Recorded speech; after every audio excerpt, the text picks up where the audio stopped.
Walsh Security has been providing security for the center on Halsted for years now. The firm is run by a Chicago cop who was accused in a racial incident. Chicago Sun-Times reporter Jake Wittich explains how the community is now speaking out against the partnership.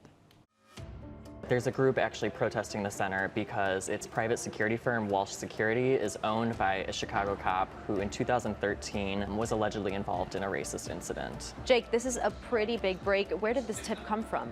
I really have to credit the organizers with the Lighthouse Foundation. That's the group that is kind of leading this charge. They've been organizing against racism in the Boys Town neighborhood since around Memorial Day weekend, which is when Progress Bar tried to implement a rap music ban.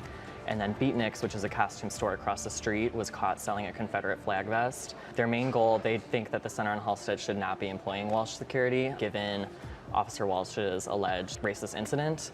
Is there any way that the center of Halsted could have known or could have looked into this individual's background?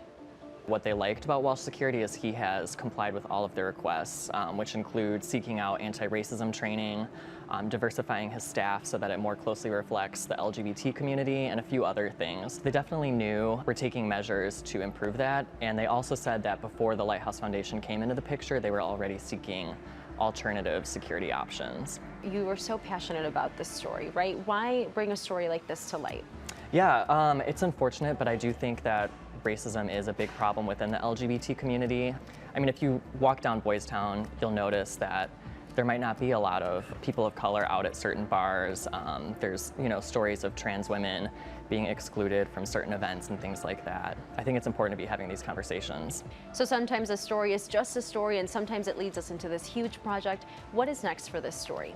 Lighthouse Foundation, that's the group protesting the center, they sent a letter to the Center on Halsted CEO requesting a meeting to discuss their security strategies. And that meeting is actually going to be taking place this coming Saturday, which is October 5th. So they're going to be discussing that, and we'll see kind of what they come up with.